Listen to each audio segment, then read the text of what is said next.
ត្រេកអរដែលបងថប់ចេញពីគុកចូលត្រេកអរដែលបងថប់ចេញពីគុកតែប្រែខ្លួនឲ្យបានល្អកុំធ្វើបានអ្នកដទៃទៀតបាទ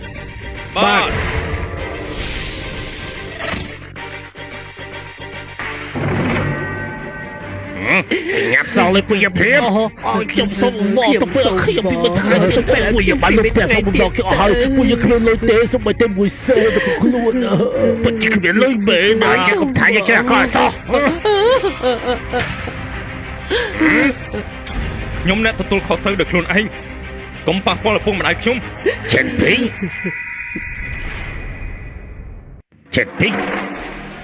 ឯជិះពីគុកបានយ៉ាងម៉េចអញ្ចឹងក៏ល្អហើយមកសងលុយដែលជំពាក់យើងភ្លាម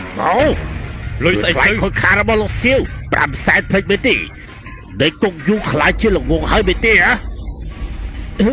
កូនប្រុស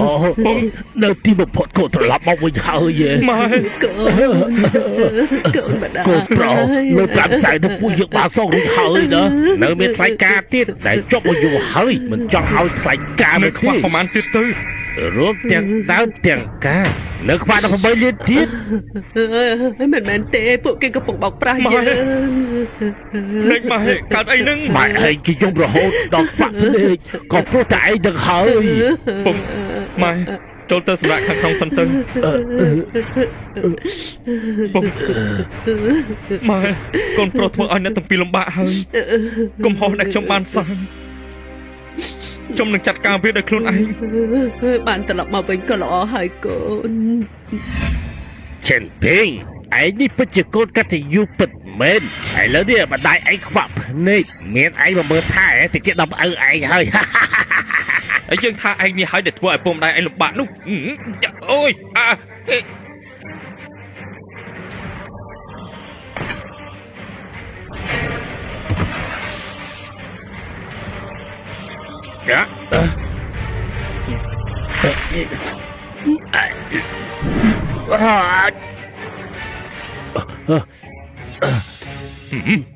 5ហោ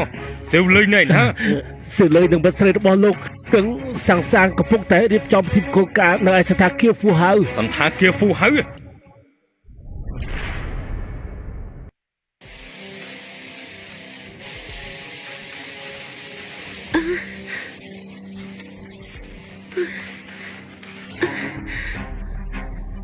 លោកឯងជួយឲ្យផ្លូវអន្តិចមកមានអ្នកជំងឺមានអាការៈកម្រើកត្រូវប្រញាប់ទៅមន្ទីរពេទ្យបើយឺតជាងនេះទៀតអាចនឹងមិនទាន់ខាត់មែនទេនេះជាក្បួនតខែរបស់តកូលសៀវរៀបរៀងរឿងល្អចង់មានរឿងជាមួយលោកសៀវមែនទេ